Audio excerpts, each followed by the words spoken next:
দেবিদ্বারের সবচেয়ে বড় যে সমস্যাটা বর্তমানে দাঁড়াইছে সেটা হচ্ছে মাদকের সমস্যা। কদিন পরে পরে দেখি গাঁজা সহ এরে ধরে ওরে ধরে, এগুলা নেতাদের শেল্টারে এগুলা হয়। ঠিক ঠিক হয় না? আচ্ছা ধরেন এই লোক সিগারেট খায়, এই লোক যদি সিগারেটের বিরুদ্ধে যুদ্ধ ঘোষণা করে এটা মানবেন? মানবেন? বিলাই যদি মাছের বিরুদ্ধে যুদ্ধ ঘোষণা করে, এই যুদ্ধটা কি কোনো সত্য যুদ্ধ না মিথ্যা যুদ্ধ? বিলাই সিদ্ধান্ত নিলে আমরা মাছ খাবো না। বিলাই সিদ্ধান্ত নিলে আজকে থেকে আমরা মাছ খাবো না, এটা কি আমরা কোনো সময় বিশ্বাস করব কি করব না? করবো। বিলাই কি মাছ না খাইয়া থাকতে পারবে কোনোদিন? বিলাই মাছ খাবে। সুতরাং বিলাই দিয়ে মাছের বিরুদ্ধে যুদ্ধ হবে না। গাঞ্জাখোর জীবনে গাঞ্জার বিরুদ্ধে যুদ্ধ ঘোষণা করতে পারবে না। আমরা দেখতাম সিলেট কক্সবাজারের বদি ইয়াবার বিরুদ্ধে যুদ্ধ ঘোষণা করত, কিন্তু ইয়াবা সম্রাটই ছিল কে? বদি ছিল না? সেজন্য আমরা চাই আমাদের এই যুব সমাজকে সাথে নিয়ে আমরা এই যে মাদকের যে দেবিদ্বারে যে বিস্তার রয়েছে সেই বিস্তার আমরা প্রতিরোধ করবো ইনশাআল্লাহ। যাই হোক, আমরা অনেক কিছু করব বলি, এখন এগুলো একা কোনো দিনে করা সম্ভব না। এগুলোর জন্য যেটা প্রয়োজন আপনারা আমাদের সমর্থন দিয়ে, আপনারা সমর্থন দিয়ে, ভোট লাগবে না। নেতৃত্ব আসমানে ফয়সালা হয়, জমিনে না। জমিনে যারা ঠেকাইতে যাবে তাদের 14 গোষ্ঠী, তাদের 1400 মানুষ, 14 লাখ মানুষ মিলায়া জমিনের নেতৃত্ব কেউ নির্ধারণ করতে পারে না। জমিনের নেতৃত্ব নির্ধারণ হয় কোথায়? আসমানে। আমরা যেটা করতে পারি, মানুষ হইতে পারে উসিলা, আপনারা হইতে পারেন কি উসিলা। আমরা আপনাদের কাছে চাইতে পারি, আপনাদের কাছে দোয়া চাইতে পারি।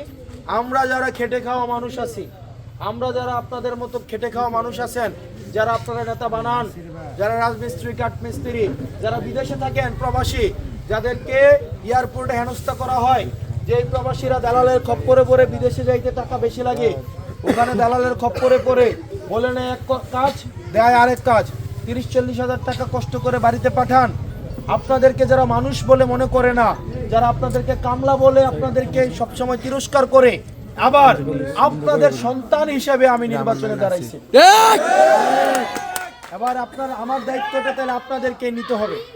আমাদের দায়িত্বটা নিতে হবে মায়েদেরকে, যে মায়েরা জুলাইয়ে জায়নামাজে দাঁড়াইয়া আমাদের জন্য যারা দোয়া করছেন, আমাদের মায়েদেরকে, আমাদের বোনদেরকে, আমাদের বড় আপাদেরকে, ফুপিদেরকে আমাদের দায়িত্ব নিতে হবে। আমাদের দায়িত্ব নিতে হবে প্রবাসী ভাইদেরকে, আমার আব্বার মতো যারা 22-23-24 বছর ধরে যারা বিদেশে ছিলেন, আমার আব্বার মতো যারা রাজমিস্ত্রি, কাঠমিস্ত্রি কাজ করেছেন, খেটে মাঠে যারা কাজ করে, যারা পরিবার লালন করেন, যাদের কোনো বংশ পরিচয় নাই, যারা যাদেরকে সমাজে উচ্চ শ্রেণীর মানুষটা মানুষ বলে স্বীকৃতি দেয় না, তাদের প্রতিনিধি হিসেবে আজকে আমরা এখানে দাঁড়াইছি। যারা মানুষের বাড়ি বানান,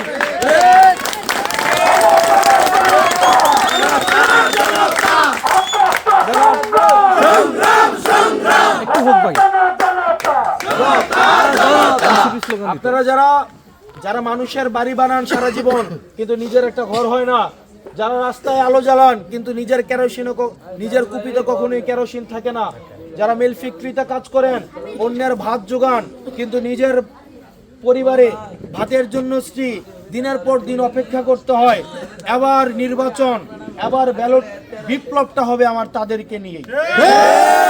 সুতরাং আমি অনেক উপরের শ্রেণীর মানুষ না, আমি খেটে খাওয়া মানুষের, আমি আপনারা আমার জন্য দোয়া করেন। আর এই ভোট, নেতৃত্ব, এগুলো আল্লাহ নির্ধারণ করবে। আপনারা এনসিপির জন্য দোয়া করবেন, আস্তাদ আব্দুল্লাহর জন্য দোয়া করবেন, নাহিদ ইসলামের জন্য দোয়া করবেন, আক্তার হোসেনের জন্য দোয়া করবেন।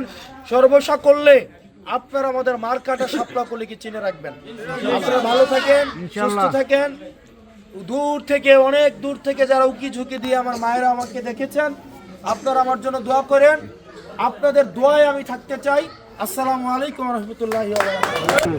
আরে আমরা তো লো প্রোফাইলে মানুষের বাড়ি বাড়ি যেতে যেতেছি।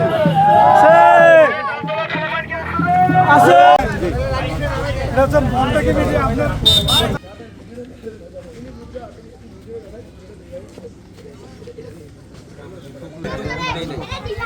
প্রথম আস্থা ধরে রাখার চেষ্টা করেন ইনশাল্লাহ। আওয়ামী লীগের অধঃপতনে